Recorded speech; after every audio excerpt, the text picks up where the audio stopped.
Olá, amigos e amigas, bem-vindos a mais uma edição do Stepcast, o podcast que trata dos destaques e detalhes do mundo da NBA. Eu sou Guilherme Jäger e estou acompanhado novamente dos meus amigos Juliano da Rosa. Olá, Jubi, tudo bem? Tudo certo, Gui, tudo certo, Rafael.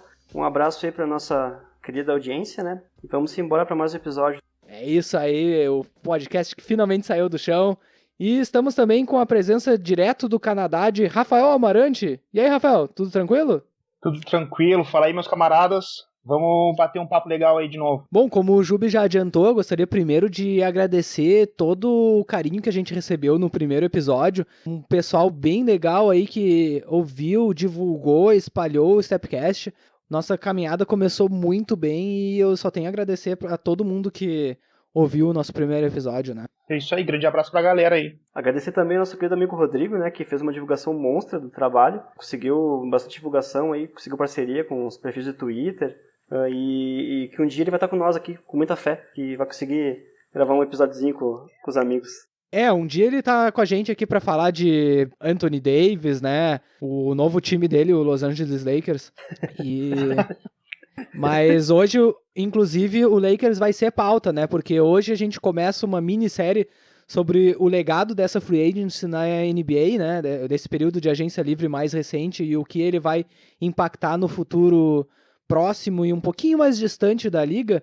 E hoje nós tratamos dos principais contenders do Oeste, né? Onde anteriormente a gente vislumbrava apenas os Warriors como a força dominante. Agora nós temos aí uma série de times que podem realisticamente sonhar com o título, né? E hoje nós vamos tratar com os 4 times que foram mais, digamos, afetados por esse legado da free agency, que são Clippers, né? E o seu rival, o time menor, os Lakers. E também nós vamos tratar do Houston Rockets e do Utah Jazz, né? São os 4 times mais afetados por essa free agency. Eu gostaria de começar esse programa, então, falando daquele que é, talvez, por um consenso geral da liga, o time mais visto como candidato ao título, o Los Angeles Clippers, que adicionou o Kawhi Leonard e Paul George, né? São 2 jogadores de alto quilate, né, Jubi? Como pra ti foi esse processo de reconstrução dos Clippers e como tu vislumbra a parceria de Paul George e Kawhi inicialmente? Então, cara, ainda é bem cedo pra gente saber o que pode acontecer, né? Mas quando tu junta 2 jogadores como o Kawhi Leonard, que é o atual maior jogador da liga, né? Como acabou o ano passado, ele é top 1 agora e os outros vão ter que correr atrás, né? E o Paul George, que por mais que nos playoffs ele não tenha sido tão dominante, até porque teve as lesões no ombro, né? Teve uma série de problemas físicos. E é um ótimo jogador, né, cara? Ele fez uma temporada espetacular. Fez, acho que a melhor temporada da carreira dele. Concorreu ali a MVP até o final. E essa base do Clippers, ela já estava dando passos, assim, muito, muito bons que ninguém esperava até, na verdade, né? Quando começou a temporada passada e teve aquele monte de troca lá, do Tobias Harris saiu, ficou com um elenco jovem, não era muito acreditado, assim, o time. E acabou chegando bem nos playoffs, fez um papel interessante ali até.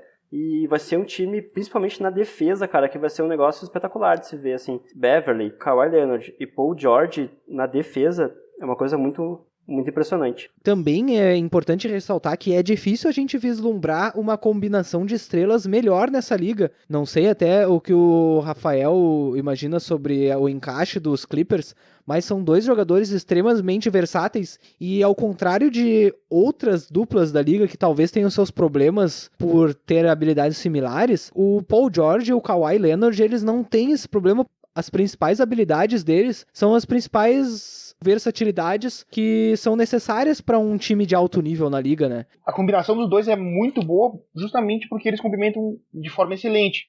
Os 2 jogadores, tanto o Paul George quanto o Kawhi Leonard, conseguem jogar com a bola, conseguem criar seu próprio arremesso, conseguem criar arremesso para outros jogadores e conseguem jogar sem a bola também. Então a combinação desses 2 jogadores pode facilitar muito o trabalho de cada um deles. E outra coisa que eu queria destacar no Clippers é que, como bem o Jubi falou, eles já tinham uma base muito interessante, né? Na atualidade da NBA, a importância muito grande das posições 3 e 4 fica cada vez mais óbvia, principalmente nos playoffs. Essas duas posições, se tu tem alguém que é uma super estrela nessas posições, ou um jogador que pode criar seu próprio arremesso, ou jogadores que podem defender essas posições muito bem, tu tem uma grande arma nos playoffs. E o Clippers tem, além das duas estrelas, né, além do Paul George e do Kawhi, também tem o Mo Harkless, que eles conseguiram numa troca também agora nessa última pré-temporada, e o JaMychal Green, que ficou da última temporada. Então eles estão muito bem servidos nessas posições, eles têm versatilidade e profundidade nessas posições. Além da questão dos armadores, né? Eles têm Lou Williams, que vive grande fase, um jogador que cada vez mais complicado de parar ele na parte ofensiva. O Landry Shamet, que se revelou um ótimo calouro, um jogador com arremesso muito bom. Patrick Beverley, que acertou sua renovação. E do Rodney McGruder, que é um jogador que passa mais despercebido, mas também é bastante bom jogador para ter da profundidade do plantel. Então o Clippers, na teoria, né, que é o que a gente tem para trabalhar agora, favorito aí da Conferência Oeste. E é importante ressaltar a versatilidade, porque ela acaba se tornando a identidade de um time que tem Kawhi e Paul George como suas estrelas, mas também a versatilidade das alas, que são realmente as posições mais importantes. Os Clippers, eles podem trocar entre Kawhi, Paul George, JaMychal Green, Landry Shamet, que teve um aproveitamento histórico para 3 para um calouro, é sempre importante destacar, Rodney McGruder e Mo Harkless, né? Então são 6 alas que são bem versáteis, especialmente defensivamente, o que é muito importante na liga porque te permite jogar maior, jogar menor, ter vários esquemas defensivos.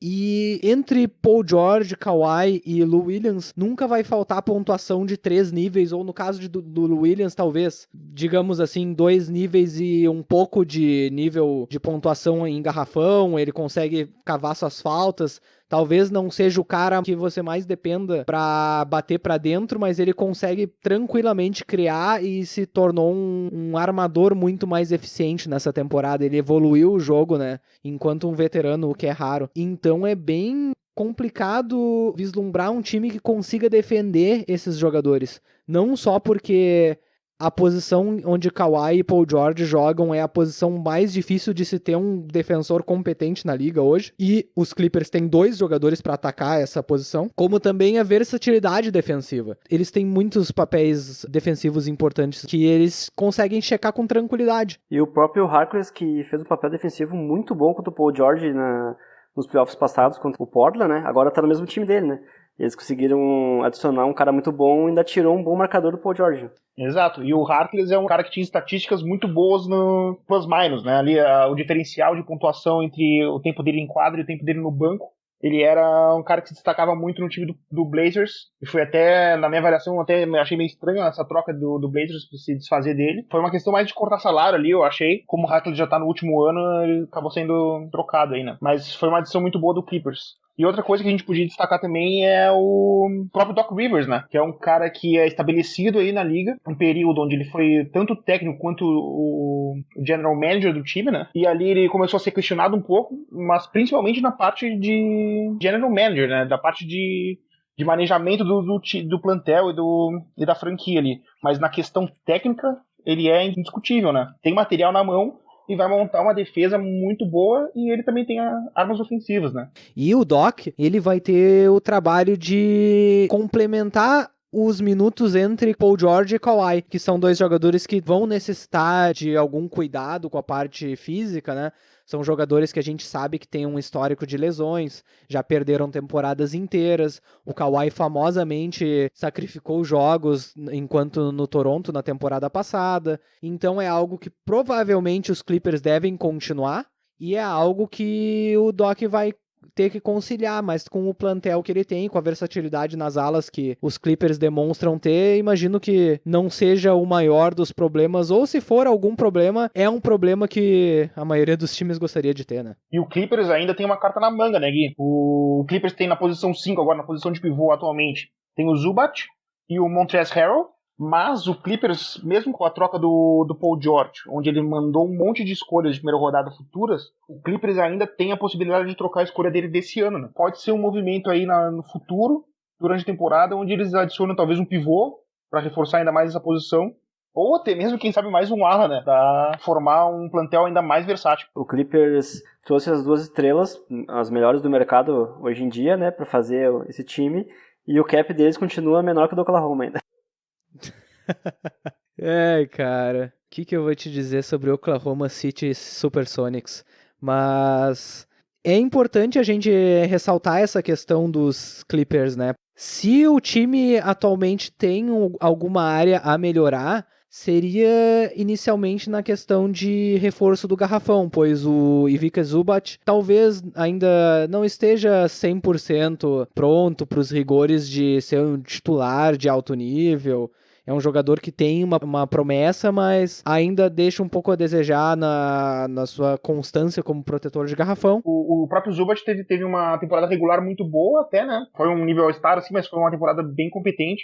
Mas nos playoffs ali contra o Golden State Warriors, ele praticamente foi corrida da quadra. Né? Exatamente. Isso é um problema. Claro, agora é um problema menor, já que o small ball dos Warriors acaba ficando um pouco mais fraco, né? Mas segue sendo um problema porque o small ball é tendência. Então, à medida que de repente o Zubac não consiga jogar e o Harrell, apesar de ser um jogador bastante móvel e ter um tamanho adequado para um pivô de small ball, ele não é o jogador mais defensivamente atento da liga. Ele tem alguns problemas de rotação defensiva, então, de repente, uma opção defensiva para pivô seria algo bem útil para os Clippers, né? Eu acredito que esse seria o maior furo do elenco deles atualmente. E o outro, que aí é mais uma falha circunstancial que eu veria, é que os principais jogadores de criação dos Clippers, que obviamente são Kawhi, Paul George e Lou Williams, são jogadores com o mesmo perfil ofensivo, que são jogadores que pontuam muito bem individualmente de 3 níveis e até conseguem criar arremesso para outros jogadores, mas o passe deles não é o passe mais intuitivo. A gente viu no Toronto Raptors que enquanto a gente tinha pontuadores intuitivos como o Kawhi e o Siakam, os jogadores que procuram pelo seu arremesso primariamente, a gente tinha também criadores intuitivos que são o Marc Gasol e o Kyle Lowry. E esse balanço é muito importante para um time. Ele dá um dinamismo maior à criação de jogadas, à complexidade da movimentação do time.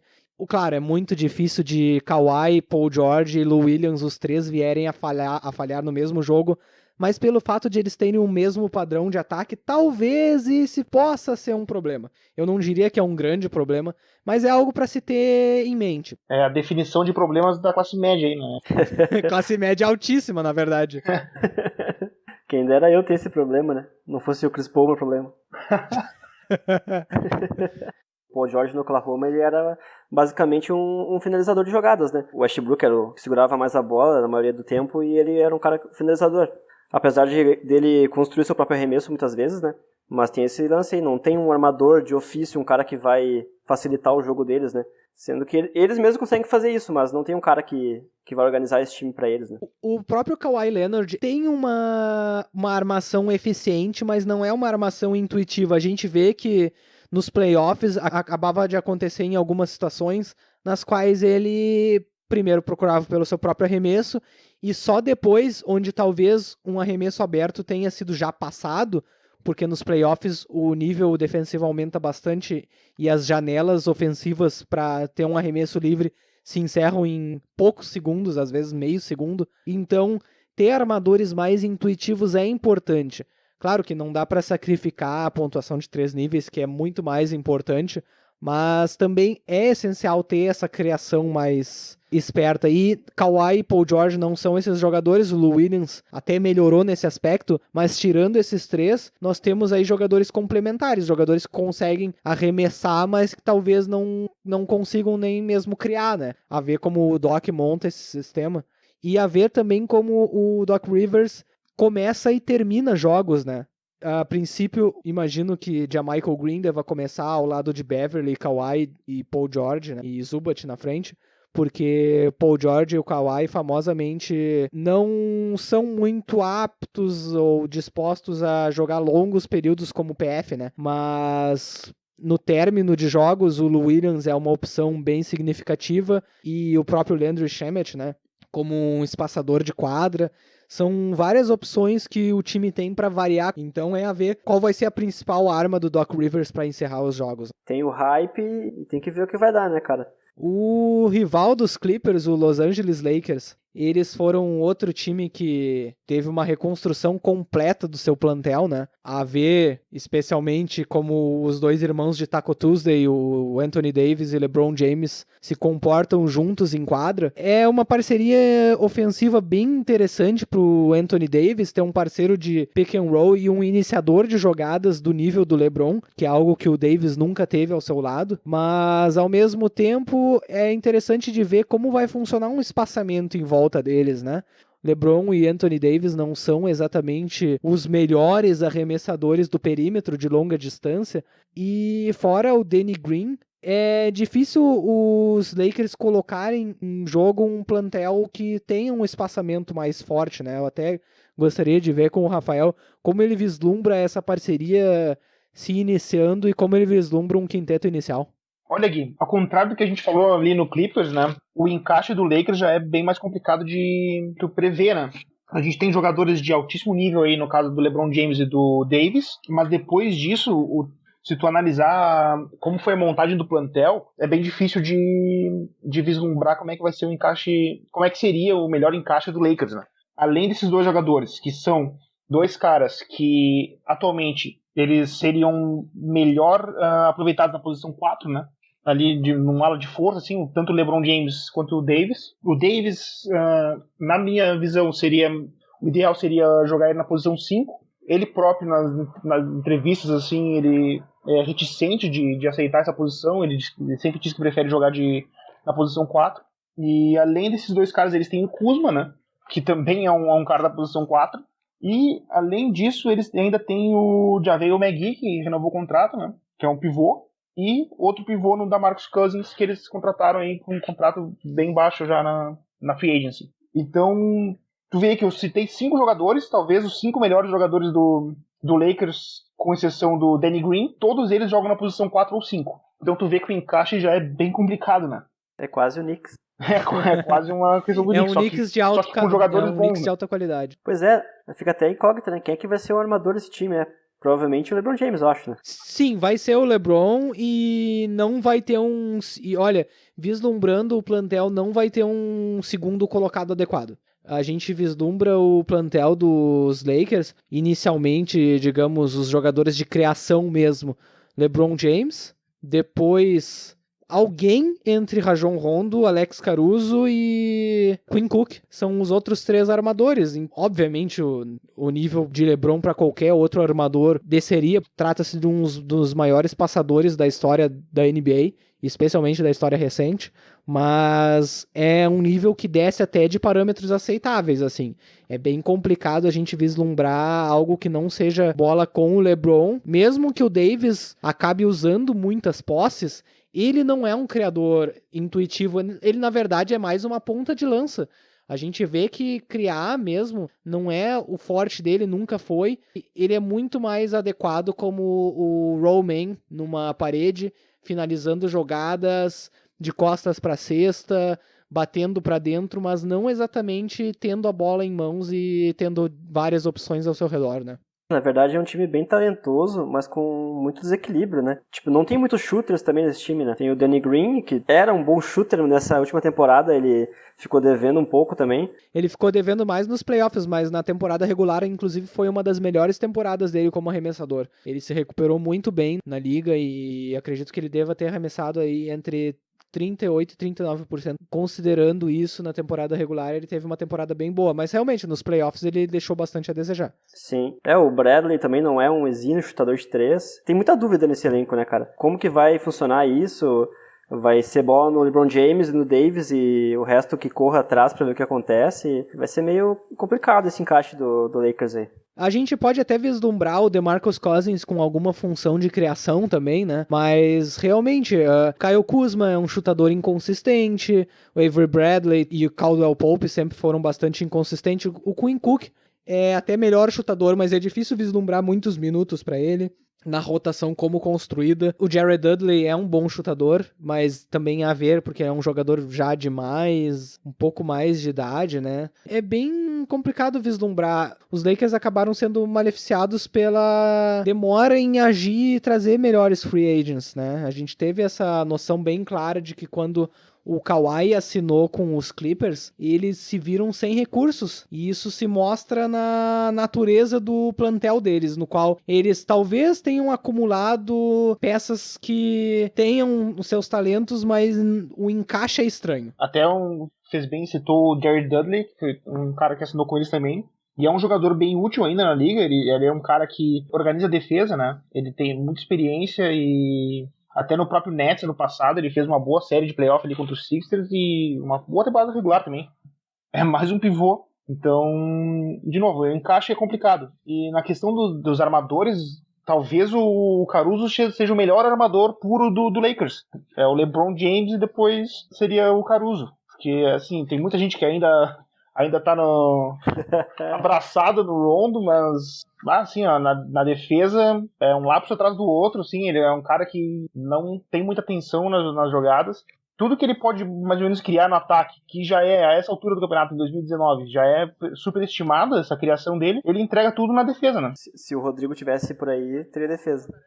Se o Rodrigo tivesse aí, teria defesa. Nesse caso, defesa. Eu tô contigo. O Rajon Rondo eu não vejo mais como um jogador eficiente a nível de título. É um jogador que sangra muito na defesa, tem o seu problema de caçar assistências, a gente sabe que isso é bem emblemático. E claro, ele carrega uma certa fama dos tempos de título, né? A sua reputação como defensor, mas realmente os lapsos dele são muito estranhos. Outro jogador que eu diria que tem uma reputação que precede muito mais do que a sua própria defesa nos últimos anos é o Avery Bradley. É um jogador que o Doc Rivers ele tem um apreço muito grande pelo Bradley, mas ele é um cara que nos últimos anos ele focou demais na defesa individual e a defesa dele de grupo em rotações ela deixava muito a desejar. Ele até teve uma pequena melhora no fim da temporada nos Grizzlies, mas o que eu quero dizer com isso é que esse time, olhando para o plantel, a falta de versatilidade defensiva e algumas peças que têm uma reputação talvez um pouco maior do que elas realmente produzem no momento, esse time talvez entregue menos na defesa do que o pessoal espere. Eu acho que o Danny Green vai ser muito exigido. E é um cara que já não tá mais no auge, defensivo dele, né? Também não tá mais no seu auge defensivo. Ele teve um playoffs muito bom defensivamente, mas também ele já não tem mais o mesmo atleticismo. Ele é um cara que ainda consegue voltar muito bem em transição, um defensor de transição muito privilegiado, mas existe também o que a gente chama de velocidade lateral na liga. E jogadores como o Danny Green e até mesmo o próprio LeBron James, que obviamente ainda é um atleta top 1% na liga, top 5% na liga, mas a gente nota que ele já começa a ter que se poupar defensivamente. Então, são alguns fatores complicadores na defesa desse time. É difícil vislumbrar esse time colocando um quarteto especialista em defesa na quadra. Tu até pediu pra mim prever um quinteto titular, é uma tarefa bem difícil com a questão do Lakers. Eu acho que vai acabar sendo o Rondo, vai jogar ali na fama e no nome, vai começar os jogos. LeBron, Davis, o Danny Green, e além deles, vai depender muito do que o Davis acabar aceitando, né? Se ele não quiser jogar tantos minutos na posição 5, talvez o McGee ou o Cousins comece. Ou se o Davis acabar aceitando ser o principal jogador da posição 5, talvez seja o Kuzma nessa escalação titular. Esse time é repleto de dúvidas, né, cara? Tem jogadores que já mostraram bastante valor na liga, mas que estão numa descendente. E o Cousins a gente não sabe o que vai ser dele, né, cara? Porque a última amostra dele no Warriors foi meio preocupante, né? Foi bastante preocupante. Ele, depois da lesão ali, ele teve alguns lapsos, assim, né? Principalmente logo depois que ele voltou. Teve alguns bons jogos, mas aí era temporada regular, né? Era uma exigência mais baixa. E logo depois ele caiu também, depois de umas 2-3 semanas ali em bom nível, ele caiu bem. E nos playoffs também viveu de lapsos, né? Assim, teve um jogo na final ali que ele foi muito bem, até pela necessidade do Warriors naquela situação. Mas, no geral, assim, foi um cara que mostrou bem pouco, principalmente na defesa. Ele não tinha mais Ele nunca foi um grande destaque defensivo, mas agora, na situação dele atual, depois da lesão, tinha muita dificuldade na movimentação, cara. Muita mesmo. Os Raptors exploraram ele defensivamente nas finais. Foi claro, como o Rafael falou, ele nunca foi o maior defensor justo por lapsos defensivos, mas o atleticismo dele era explorado constantemente quando os Raptors conseguiam uma troca com Pascal Siakam, Kawhi ou até mesmo Kyle Lowry. O Kyle Lowry atacou bastante o DeMarcus Cousins. Isso que o DeMarcus Cousins, obviamente, tem uma vantagem de altura enorme, mas mesmo o Kyle Lowry, que não é o jogador mais atlético, conseguiu explorar na velocidade. Claro, uma lesão tão grave quanto essa, a gente realmente só começa a verificar melhoras na performance física do jogador a partir do seu segundo ano. Mas, em contrapartida, uma lesão como a que o Cousins teve, em jogadores do tamanho do Cousins, pivôs, ela costuma ser uma lesão que compromete severamente a mobilidade do pivô e do jogador grande para o resto da sua carreira. É algo a se ver, importante a gente colocar que, embora ele tenha o nome, né, é muito provável que o JaVale McGee seja o titular, por causa dessa lesão e por causa dessa recuperação que o Cousins vai precisar ter. Até porque o Anthony Davis ele já começou a dar algumas entrevistas dizendo que ele não se sente à vontade como pivô. Então ele, como é free agent, ele já deu meio que o seu recado, dizendo que a posição preferencial dele é o PF, e isso até acredito que torne o encaixe para os Lakers mais problemático, porque se o Anthony Davis concedesse que ele é um melhor pivô a essa altura na carreira, seria muito mais fácil encaixar o Kyle Kuzma, que não é um dos melhores defensores, mas tem um perfil ofensivo e defensivo mais versátil. Então isso pode acabar dando alguns problemas de encaixe para os Lakers. É a ver como tudo isso vai ser montado, dado a estrutura estranha do plantel e dada o drama eterno que parece que essa franquia vive, né? Exato, Gui. Assim, eu só queria adicionar mais uma coisa, potencial negativo, antes da gente falar das coisas positivas, né? Porque até agora a gente só falou da parte negativa, praticamente. O que eu queria adicionar é o potencial de caos, né, que esse time apresenta. A direção deles, pra quem acompanha os últimos, 2, 3 anos aí, sempre tá acontecendo alguma coisa no Lakers, né, nas camadas mais acima, assim, na direção do time.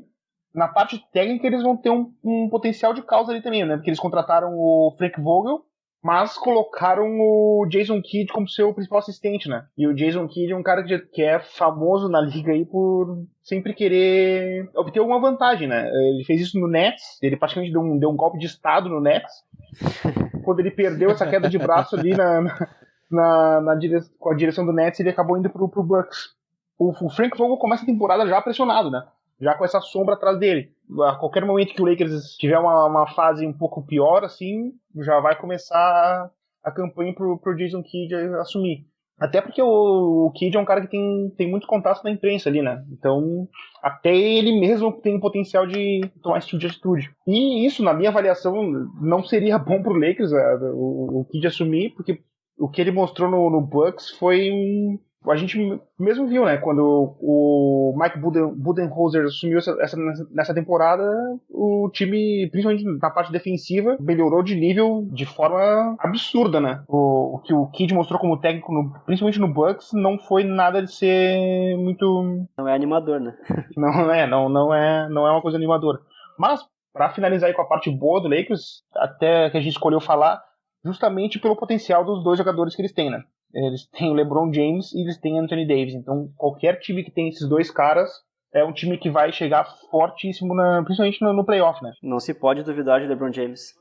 Jamais. Só vou começar a duvidar no momento que ele pendurar chuteiros ali. Principalmente no playoff, porque chega no playoff, o que vai acontecer? LeBron e Anthony Davis vão jogar 40 minutos por jogo, né?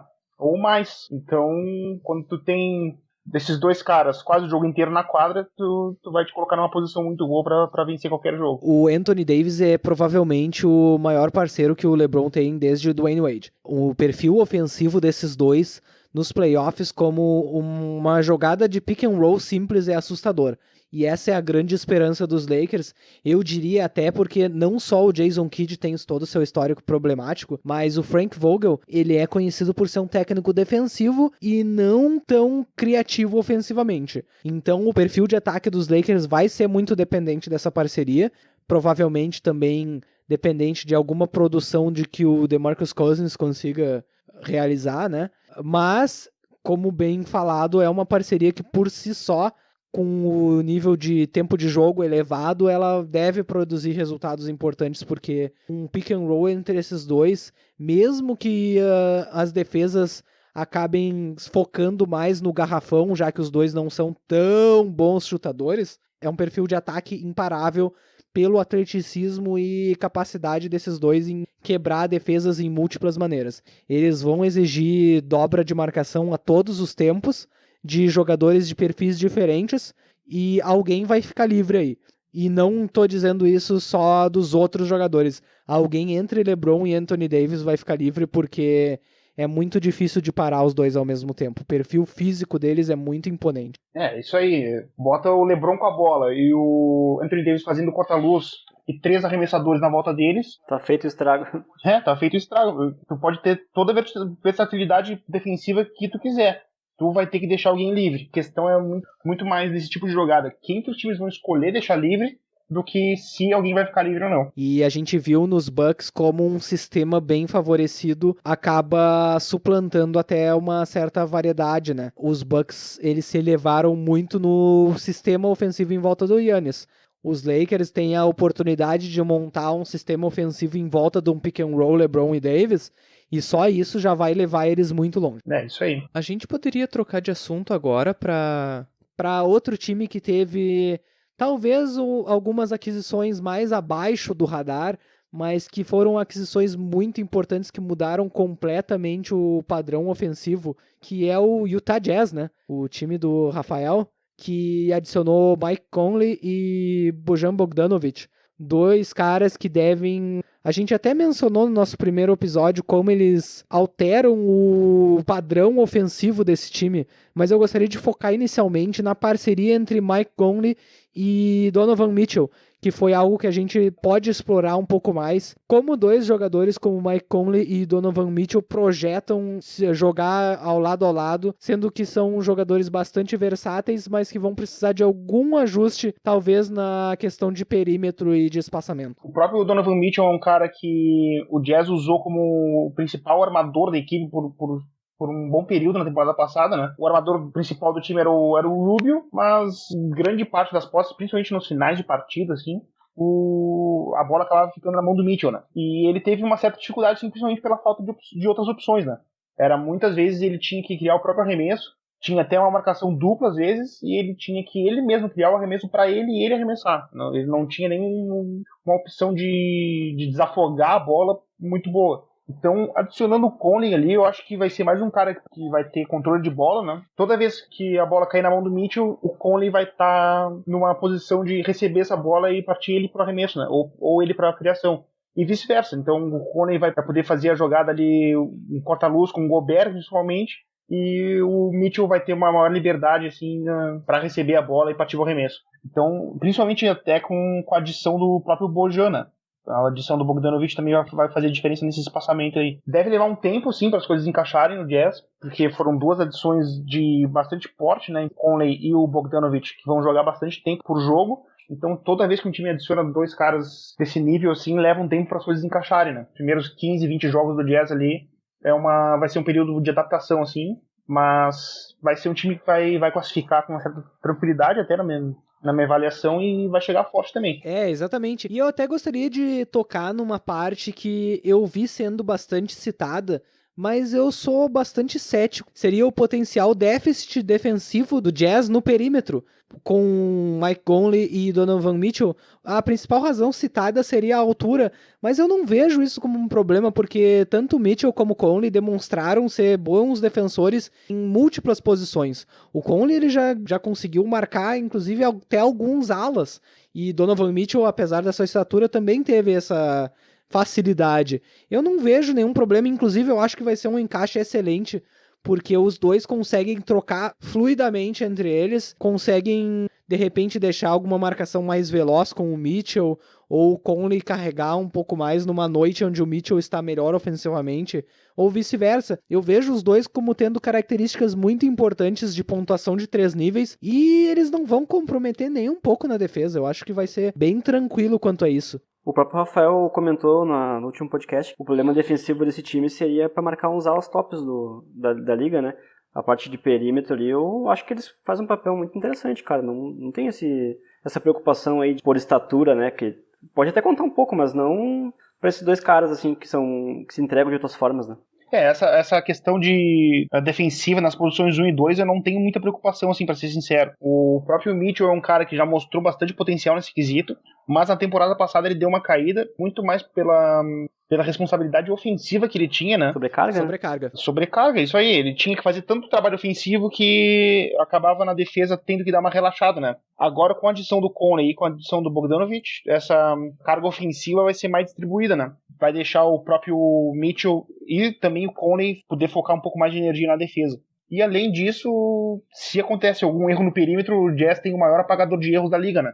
Que é o Gobert. É um cara que tem um impacto defensivo absurdo, assim, em todos os quesitos da defesa. Então não é uma coisa que me preocupa tanto. Na questão defensiva, o que me preocupa mais um pouco é o que o Jubi bem citou, que é quem é que vai marcar os alas de altíssimo nível, né? O Jazz tem, na minha avaliação agora no momento, só o Royce O'Neal que pode cumprir esse papel, que é um bom jogador, um cara que passa até meio despercebido, assim, mas na última temporada ele deu um salto bastante bom, principalmente na questão defensiva, então ele vai carregar essa responsabilidade, mas ele não tem muito com quem dividir essa responsabilidade, né? O Ingles é um bom marcador e o Bogdanovic é um cara competente também, mas são muito mais caras que são bons na defesa coletiva, né?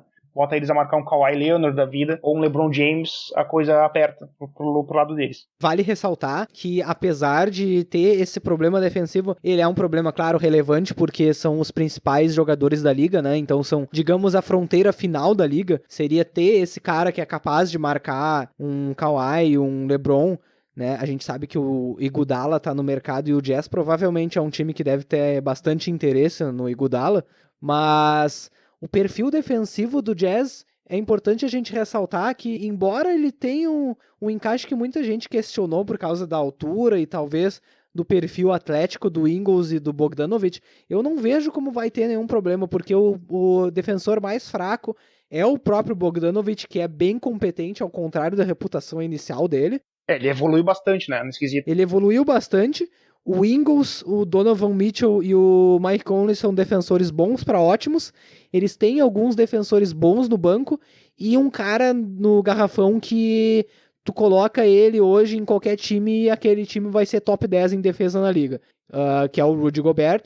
É incrível o potencial dele que ele tem de apagar erros que não vão ser tão frequentes no esquema defensivo do Jazz. Claro, a gente sabe que talvez o Gobert tenha algum problema de defender em espaço, mas isso agora com o Mike Conley vai ser mitigado, porque é um jogador que vai conseguir se manter mais na frente, vai forçar menos trocas, o time vai conseguir se manter um padrão defensivo sem sacrificar o seu ataque. Também o Donovan Mitchell consegue focar mais, né, nessa parte defensiva. Com essas aquisições aí vai acabar um pouco da sobrecarga, né, tanto ofensiva quanto defensiva que tinha ano passado no Mitchell e no Gobert. Exatamente, e especialmente uma sobrecarga criativa. A gente estava citando antes sobre os Clippers, como o perfil ofensivo deles depende muito da criação, talvez em isolamento. Eu não vejo esse problema no Jazz, porque são, entre Bogdanovic, Joe Ingles, Mike Conley e Donovan Mitchell, são 3 jogadores que têm um passe bastante intuitivo, talvez o Mitchell um pouquinho menos,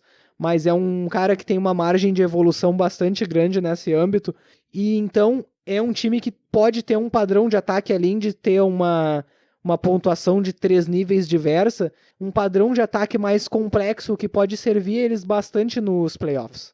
Exatamente. Na própria série contra o Rockets, nesses últimos playoffs, o Jazz criou muito no ataque. O Jazz arremessou livre muitas vezes em todos os jogos da série. Talvez não no primeiro, que foi uma vitória larga aí do Rockets, mas nos outros 4 jogos o Jazz arremessou muita bola livre. Só que não conseguia acertar, né? Não tinha arma ofensiva ali. O Jazz não acertava arremesso. Tipo, caía a bola livre na mão do Rubio. Então, ou na mão do Royce O'Neal, que não estava conseguindo fazer arremesso naquela série também. E o próprio Mitchell teve bastante dificuldade, né? A marcação do Eric Gordon foi muito forte. E a gente cai de novo naquela história, né? Sobrecarregado, tendo que criar tudo sozinho, a marcação consegue focar bastante. Agora o Jazz, se executar o plano ofensivo do Quinn Snyder, a bola vai cair na mão de alguém competente para arremessar. O potencial ofensivo vai ser muito interessante. E outra coisa que vai ser muito interessante de acompanhar vai ser o próprio crescimento do Mitchell nessa temporada. Ele tem uma oportunidade ali gigantesca para dar um segundo salto assim na carreira, né? O primeiro salto dele foi antes dele estrear, na minha avaliação, assim, entre o college e a NBA ele deu um salto que ninguém esperava que ele chegasse com esse impacto. E agora ele tem, daí do primeiro ano para o segundo, ele tem um salto um pouco menor, né? Não seria até razoável esperar que ele desse outro salto gigante assim. Mas agora, com a chegada do Conley, a chegada do Bogdanovic, ele tem um meio ambiente, assim, vamos dizer, para se desenvolver ainda mais, né? Então, vamos esperar o que a gente pode ver do Mitchell nessa próxima temporada. As expectativas são bastante boas. Número 1 do Power Rank do Rafael. Sem clubismo, sem clubismo. Sem clubismos aqui. Eu acredito que as adições do Jazz foram até subestimadas. Eu acabo sendo meio culpado de trazer de novo para os Raptors, mas quando os Raptors adicionaram o Marc Gasol, uma adição que talvez o pessoal não deu tanta atenção, o perfil ofensivo do time com criação no post mudou completamente. Foi ali que realmente o time começou a exibir um perfil de campeão. Então, ter essa pontuação de 3 níveis, por exemplo, o cara como o Mike Conley, que também vai, como o Donovan Mitchell, criar no perímetro, criar no mid-range, vai ter um jogo de floater que vai conseguir encaixar muito bem. E o Bojan Bogdanovic, que teve uma temporada até como uma primeira opção improvisada no Pacers, muito eficaz. É um cara que talvez tenha mais idade, mas é um cara que vai acrescentar um perfil ofensivo completamente diferente. Eu acho que as adições do Jazz foram até subestimadas e que tem um potencial de dar liga enorme. Eu até tento não me empolgar tanto assim como torcedor, né, Gui? Mas realmente foi uma pré-temporada muito boa. Correto. Sempre a cautela, né? Mas uma coisa que a gente não falou foi a adição do Ed Davis, né, que deve suprir a falta do Favors ali como uma opção para pivô. O Davis é um cara que tem bastante característica de rebote, né? Ele é um dos melhores reboteiros da liga, então vai adicionar bastante no banco. Então, para não ficar tanto assim na questão positiva, nas expectativas que a gente tem, uma questão mais negativa da montagem de plantel do Jazz é o que a gente já comentou da questão da marcação na posição 3 ali, principalmente. E outra coisa eu até vejo uma certa falta de profundidade, assim. Até pela questão do espaço na folha de pagamento que o Jazz tinha nessa pré-temporada, né? Montou o banco ali como deu. Então, assinou um contrato mínimo com o OGA para ser um armador reserva.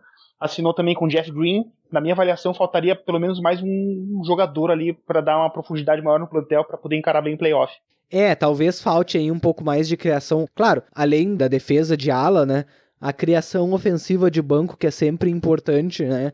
Ter aquele jogador que consiga preencher aqueles minutos ou dar um padrão ofensivo diferente pro time, né? Um jogador, talvez, um ala mais versátil ofensivamente, que consiga quebrar um pouco mais de defesas quando, de repente, o Jazz enfrente um time com maior tamanho e um perfil mais atlético, com alas mais atléticos, onde talvez Ingles e Bogdanovic tenham problemas, ou jogadores maiores, onde talvez Mitchell e Conley tenham problemas, então é complicado depender de Jeff Green, que a gente sabe que é um jogador bastante inconstante, mas realmente era o que estava no momento ao alcance do Jazz. Agora é a ver se o Jazz consegue encaixar algum outro tipo de melhora nesse plantel e ver como eles suprem esse perfil, né, essa demanda. Exatamente. Tu até citou o Iguodala ali, mas eu não vejo o Jazz em condição de adquirir ele. Assim, né? Falta espaço na folha de pagamento e não tem alguma exceção que consiga encaixar o contrato dele. Mas com certeza seria o tipo de jogador, né, que seria interessante pro Jazz. Mas no playoff, né, que o Iguodala cresce muito nessa fase. Se conseguisse realmente o Iguodala aí, olha, empolgaria, hein? Iludiu. Aí sim. Empolgou. Outro time que tá seco pelo Iguodala, seco, Houston Rockets que tá sempre atrás de trocar algumas escolhas ou contratar algum free agent do nada só pra trocar ele depois. O Daryl Morey, a gente sabe, né, como é que ele funciona. Ele tá sempre procurando toda e qualquer troca que ele acredite que vai aumentar o perfil de risco, mas o perfil de vitórias desse time, né. Os Rockets foram o outro time que a gente pode destacar que talvez tenha a mudança mais drástica. Foi uma mudança só, mas uma mudança bem significativa, que obviamente foi a troca de Chris Paul pelo Russell Westbrook, né? Tem o potencial de mudar completamente o padrão de ataque do time, ou pelo menos adicionar uma dinâmica que o time não tinha anteriormente, mas que também tem o potencial de, digamos, soterrar a química do time que talvez já fosse frágil, como a gente viu nos playoffs, né? Paul e Harden tiveram muitos problemas e o Russ, ele é um jogador com ainda mais dominante de bola que o Harden, né? Eu queria perguntar pro Jubi como ele vislumbra esse encaixe inicial. Claro que Westbrook e Harden já jogaram anteriormente em Oklahoma, mas atualmente, depois do que eles passaram nas suas carreiras, eles são jogadores completamente diferentes, né? Ah, sim, com certeza. Eles jogaram em outro momento, né? Praticamente início de carreira na liga, em outro formato de jogo. O Russ, ele é um cara que gosta mais ainda de ter a bola que o próprio Harden, né? Que vai ser interessante ver como vai ser essa situação aí de quando o Harden tiver com a bola, qual vai ser o comportamento do Westbrook, né? O Harden, ele é um exímio chutador, né? Ele cria o próprio arremesso, ele pode ser um catch and shoot. O Russ tem esse sério problema. A última temporada dele foi desastrosa nos arremessos. Ele tava, acho que teve a pior da carreira, se eu não me engano. Uma coisa que sempre acontecia no Oklahoma era o Russ ia, infiltrava, abria a bola, espaçava a quadra, abria ela, alguém errava o arremesso. Isso acontecia muito no Oklahoma. Ele já era um cara que tinha uma média de assistências muito alta, mas se tivesse shooters perto dele, teria sido um absurdo ainda. Mas agora eu vejo que no Rockets existe isso. O Gordon é um ótimo chutador, o Harden nem se fala, os próprios reservas ali, o Green é um cara que chuta interessantemente. A dúvida é quando o Harden tiver com a bola, como que vai se portar o Westbrook. Acontecia às vezes quando jogava ele o Schroeder carregava a bola, parecia que ele estava perdido, ele não sabia nem como se posicionar na quadra. Ele não é um cara que vai receber a bola e vai chutar, ele precisa dar ela na mão o tempo inteiro. Vai ser interessante de ver. É bem complicado a gente vislumbrar, porque até então o Westbrook, ele é um jogador que ele tem a sua reputação como cortador fora da bola, mas ele normalmente ficava estático fora da bola. E realmente ele teve uma temporada como arremessador abissal. Eu sou muito de duas mentes quanto a essa dupla. Eu consigo ver claramente como pode dar errado, mas eu consigo claramente ver como pode dar certo também. O Westbrook, ele dá um padrão de transição que os Rockets não tinham antes. Eu costumo dizer que o Harden, talvez no lado apenas do Steph Curry, ele é um jogador que tu coloca ele num time e ele é um sistema ofensivo completo para aquele time. Ele é um cara que vai conseguir pontuar dos 3 níveis, um cara que consegue pontuar em ISO com uma eficiência que a gente não vê na liga, e com qualquer outro tipo de jogador. E é um cara que consegue criar jogadas para outros também. Quando tu coloca ele em quadro, teu time já tem um estilo de jogo pré-definido. E isso é muito relevante, por mais que o Harden tem os seus detratores pelo estilo de jogo dele. Só a certeza de tu colocar um jogador como esse, tu saber que o teu time vai ter um nível de eficiência, de excelência, é quase como se tu colocasse o Rudy Gobert na defesa, o Harden, se tu coloca ele no ataque, o teu time vai ter um ataque top 10 na liga. Pelas características dele e pelo que ele consegue entregar sozinho, mas a transição realmente era o buraco do jogo do Harden e, por consequência, no buraco do jogo dos Rockets. O Westbrook tem essa oportunidade de correr nos Rockets e correr cercado de arremessadores, o que vai tornar ele um jogador muito mais letal do que talvez ele possa ter sido no Oklahoma, que nunca conseguiu cercar ele desses chutadores. O Oklahoma tinha famosamente a sua predileção por caras muito atléticos que não tinham o melhor dos arremessos, né? Então agora o Westbrook, ele talvez consiga jogar na transição. Claro, tá a ver como o próprio time dos Rockets, que é um time de mais veteranos, consegue se adaptar a essa variação de octanagem no time, né? Porque uma hora o time vai parar completamente, ou quase que completamente, com o Harden, e outra hora vai correr a milhão com o Westbrook. Mas se isso der certo, é algo que pode causar uma confusão enorme para muitos times na liga. O Harden tem até um fator psicológico, né, nos playoffs, né? Parece que ele dá uns apagões às vezes que ele não consegue acordar pro jogo. E isso o Westbrook tem, o lance anímico, a energia que ele traz pro time, é uma coisa muito dele. Ele é um cara que, às vezes, até por não querer perder demais, ele acaba acelerando demais as coisas e errando muito, né? Mas essa parte de chamar o time mais, né? A parte mais anímica, eu acho que vai ser uma adição muito boa pro Rockets também. Eu acredito que essa questão do Harden também seja uma questão de fardo ofensivo. Porque ele é um cara que, claro, embora o Chris Paul também tivesse a importância na criação e o Eric Gordon, que é um jogador muito subestimado na liga hoje em dia, tem a sua importância na criação, mesmo assim acabava sendo um time no qual se o Harden não criava, algo não acontecia, né? Até pela durabilidade de Eric Gordon e principalmente do Chris Paul. Isso é algo que o Westbrook tem o potencial de ajudar muito também, né? É um jogador que talvez a gente tenha vislumbrado um declínio atlético dele nesse ano ou não, mas é um jogador que a gente, se tem uma certeza, é de que ele é durável. Então, só nesse quesito, ele vai conseguir manter um chão pro time dos Rockets que, quando o Harden não estava tão bem no início da temporada, eles tiveram um início bem difícil, e aí ele teve que engatar uma sequência histórica de pontuação pro time se elevar de novo a contender da liga, né? O sucesso que o Rockets pode chegar a ter nessa temporada vai depender muito de dois fatores. Um é o quão empenhado, assim, quão ligado vai estar o Russell Westbrook. Como bem o Jubi e tu mesmo falou, ele é um cara que é propenso a, no ataque, se ele não tiver a bola, se desligar do jogo, né? Ficar sem movimentação e não abrir a opção para os seus companheiros. E na própria defesa ele tem muitos lapsos, né? Ele é um cara que tá sempre com energia alta na defesa, assim, mas às vezes ele parece que perde concentração e é vencido em jogadas bobas até. E a outro fator preponderante aí para definir o sucesso ou não do Rockets vai ser como é que o Mike D'Antoni vai conseguir adaptar esse time, né? O Chris Paul e o Westbrook são jogadores bem diferentes, de características bem diferentes. Como vocês bem citaram, o Rockets tem a oportunidade de adicionar um jogo de transição agora fortíssimo, né? Então, e a adição dessa variação do jogo de meia quadra com Harden e de jogo de transição com Westbrook pode ser que dê muito bom aí pela frente. Até como foi citado o D'Antoni, né? Ele não tem o hábito de usar muito seus reservas, né? A gente sabe disso, isso é um problema. O Harden e o Westbrook, eles devem ter um revezamento bastante alto, né? Justamente por causa dessa característica, mas também porque em um pouquinho de defesa ao D'Antoni, o plantel, embora tenha uma versatilidade defensiva, não tem uma profundidade muito grande. A gente sabe que, por exemplo, eles têm ali o seu quinteto titular, que deve ser Westbrook, Harden, Daniel House, PJ Tucker e Clint Capella, deve ser o quinteto titular.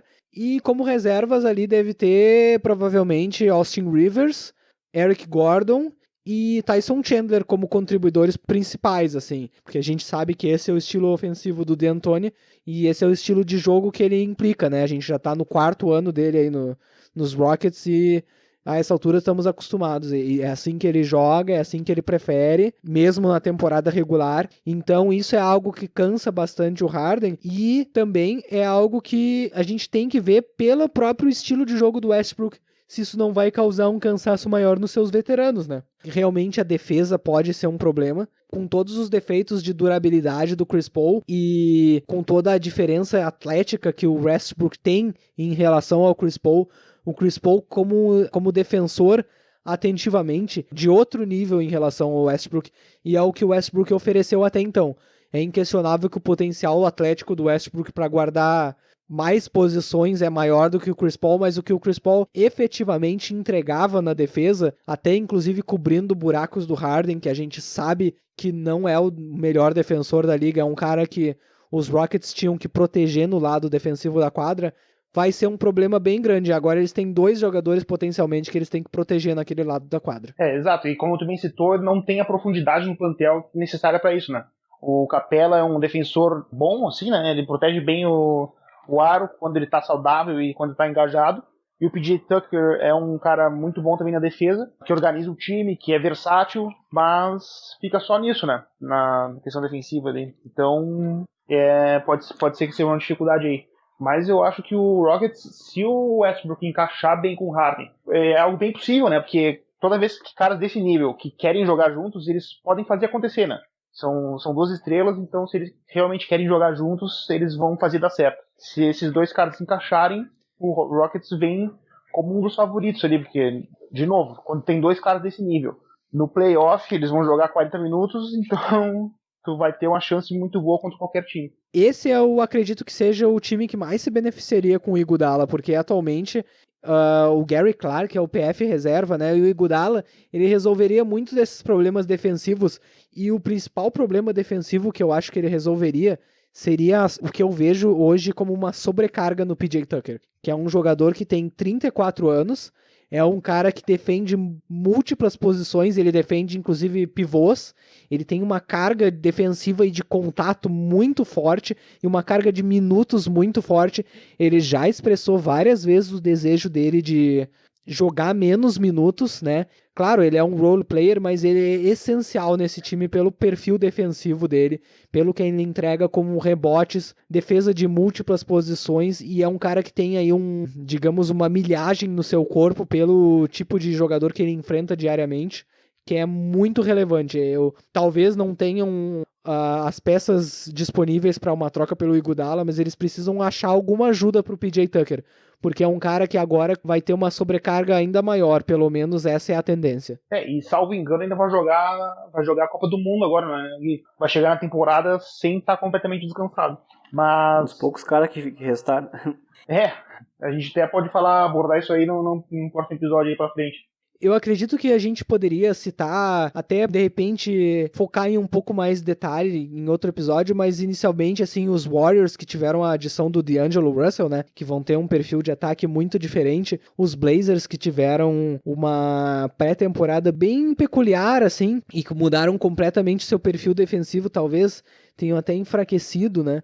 E os Nuggets que não mudaram muito, mas a adição que eles fizeram, que é a do Jeremy Grant, e talvez a adição interna da eterna promessa Michael Porter Jr. possa ser algo essencial, né, pro futuro do time. Em outro programa, quando a gente falar das franquias do futuro, a gente pode falar sobre o Oklahoma City Thunder. Mas aí eu acho que a gente tem que esperar mais umas 10 ou 15 escolhas dos Clippers virem pra vocês, pra gente começar a falar. 2024 é o ano, confia. Tem outros times que vão ser muito bons de acompanhar também. Eu particularmente gosto muito da base do Sacramento Kings, então é um time que eu vou tentar acompanhar bastante de perto nessa temporada. Do teu menino Fox? A gente já tem relatos aí do treinamento da seleção americana que o De'Aaron Fox vem sendo um dos destaques, tem um potencial gigantesco. Vamos ver como é que ele vem nessa temporada aí. E o Dallas Mavericks também vai ser um time interessante, né? Complemento do Luka Doncic com o Porzingis. Vamos ver como é que ele volta de lesão e se o Mavs consegue dar um passo adiante também aí na Conferência Oeste. Bom, a conversa estava muito boa, né? Mas nós temos que encerrar aqui o nosso Stepcast. Gostaria de agradecer ao Jubi e ao Rafael a presença de vocês, né? E muito obrigado pelo debate. Obrigado aí, Gui. Obrigado, Jubi. O prazer foi todo meu e espero continuar com essa caminhada com vocês aí. Obrigado, rapaziada, aí. E mais uma vez agradecer ao pessoal dos perfis da NBA do Twitter que deram uma força massa pra gente, a divulgação aí. Vamos lá, né? A NBA tá chegando e não para. É isso aí, a NBA não para e o Stepcast voltará na próxima quinzena, quando vamos falar dos times que mais mudaram na Conferência Leste. Você pode nos ouvir no Spotify, Google Podcasts, SoundCloud, Breaker, Stitcher, Radio Public, Pocket Casts, Anchor.fm e em breve nós vamos estar em mais plataformas também. Nos siga no Twitter em @StepCastPod ou nos mande seu e-mail para stepcastpod@gmail.com. Nos encontramos na próxima quinzena. Muito obrigado pela audiência e até mais. Grande abraço.